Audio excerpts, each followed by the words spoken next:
Hey folks, Jake Baldino here. Now look, the Nintendo Switch is out. We've been spending a ton of time with it here, and it definitely seems like it's one of the more interesting console/handhelds we've talked about in a while. And now this video is going to be more of a discussion on the actual hardware itself. I do want to get one thing across first and foremost, and that is the capability of this thing. Yes, it only can barely output 1080p. Yes, the screen itself is 720p. We have to just acknowledge that straight out of the gate. I get it, I'm a PC player. Once you get over the fact that this thing isn't gonna put out 4K HDR ever, I think you're gonna find a lot to enjoy here. It's very interesting, and so far it can be a lot of fun, but, and I say but, it's probably got one of the biggest buts actually.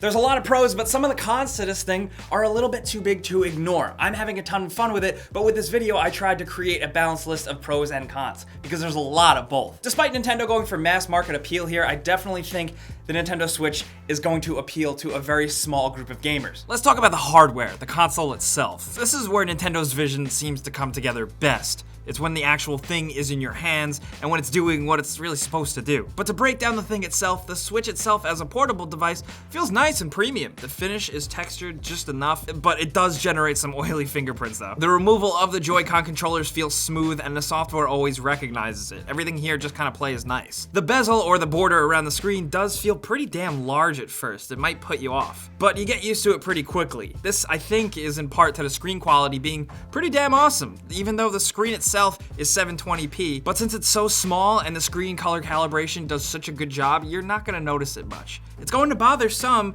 but I'll take it as a trade-off for more power. Despite that, Switch in portable mode is surprisingly small and thin and not heavy at all. It's still larger than a 3DS, and obviously you can't put it in your pocket, and it's a very specific size that I don't think is really gonna work for everyone's travel situations, but it's just mostly a good device. The device has a fan, but it isn't loud, and the console hasn't gotten very hot for me personally. It's a nice handheld gaming device, but there are, of course, some quirks. It's Nintendo we're talking about. USB-C as a connector is pretty awesome. It's one of the best universal power and data connections, and it's nice to see Nintendo not go proprietary and really kind of embrace the norm. However, you can't charge the thing when it's resting in tabletop mode because the connector is on the bottom. So if you're playing on a desk or a table or on a plane or whatever, you're totally out of luck. Nintendo does make an accessory for this, but still. But when that kickstand is out and you're playing tabletop games, especially with friends, it's surprisingly fun and cool. It's definitely not something you should ignore if you're into social gaming with friends. I don't know yet if this is really going to be the game changer that the Nintendo Switch brings.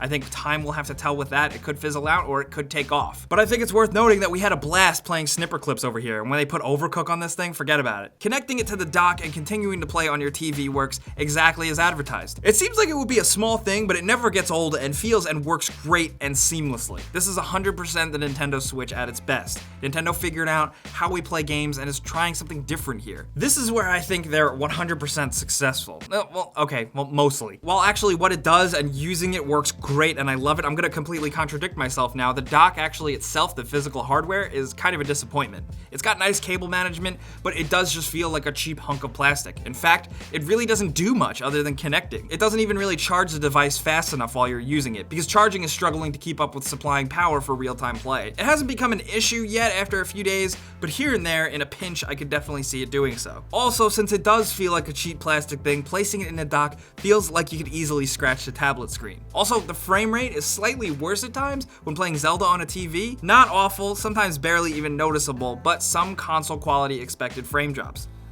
What happened here? I mean, it should run better in TV mode because it's docked, right? Hopefully it's just something with Zelda and it's patched. If it sounds like I'm going really rough on this thing, I'm almost done, but there's also no Bluetooth headset support. What happened there? I'm all for simplified hardware and operating system stuff, but this just seems like a glaring omission. In terms of software and operating system, briefly, it's clean and simple. There's not much to say other than that it's one of the cleaner and more simple designs Nintendo has really ever done, and that's a good thing. And the fact that the eShop isn't region locked is pretty great, and it's already made a huge difference in terms of game availability. From settings to adding friends online, it's all pretty easy here. But the really huge big caveat here is Nintendo's online service, and even the eventual virtual console are not available yet. Online features don't honestly seem too promising, especially since it seems like it'll be a paid service eventually. I can't say much yet, but I really wouldn't look forward to it or bank on it much. In terms of controllers, the Joy-Cons do the job just fine. They're small and may slightly cramp larger hands, but I was expecting them to feel much worse, and I turned out to be pleasantly surprised. In fact, despite picking up that Pro controller to counteract this problem, I found myself using the Joy-Con grip more often while playing on TV. If you were eyeing that Pro controller, think long and hard about it. The controller is insanely overpriced, and the Joy-Con grip may surprise you. I think it's adequate. I also got to note that we didn't experience any connection loss with the Joy-Cons. You may have seen people reporting it and talking about it, and it may affect many, but us personally here, we saw no drops, even in like changing distance or playing with the controller underneath a blanket. Everything seemed fine by us. I guess that really leads me to talking about the games itself. Let's start real quick with 1-2 Switch, which a lot of people have been asking me about. It's kind of just a glorified tech demo that no way really reaches the fun or quality of Wii Sports. It's got some fun moments, you know, especially if you're drinking or hanging out with friends, but ultimately it's a little forgettable. Especially as a near full price $50 game, it's gonna be a tough sell. But let's be real, right now this thing is a Zelda machine for most, but it's also a Zelda machine with a $360 buy-in. I'm working on a before you buy for Zelda, we'll have that up soon, but the game is really damn good, especially coming from someone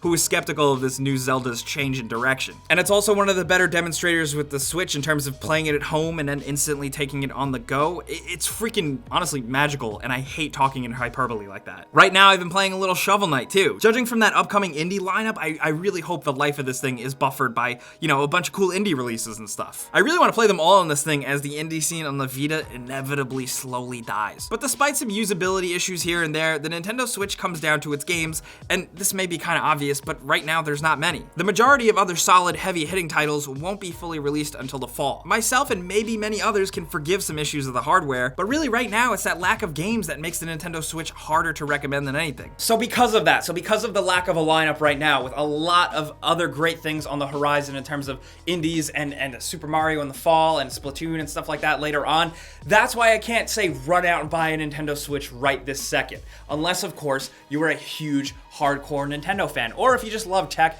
and you like being an early adopter and you're okay putting up with some of the bullshit, because there is some bullshit with this. But it's also a unique experience that I kind of love to hate and hate to love. I do want to know, if you did get your hands on a Nintendo Switch, how do you feel about it so far? Have you faced any problems with the Joy-Con grips? Because we haven't here, but I have heard a lot of people having problems with it. Also, have you broken anything yet? Do you find the Joy-Con to be delicate? Anything that you guys out there as a Nintendo Switch owner could point out, let's talk about it down in the comments. If you don't have a Nintendo Switch, I definitely want to hear what you think too, especially if you're a Nintendo fan but you're still on the fence with this. We want to hear your perspective. You guys know the deal though. If you like watching these before you buys and maybe even some more Nintendo Switch videos, clicking the like button helps us out a ton, and we really appreciate you guys stopping by. But as always, thanks for watching, and we'll see you guys next time.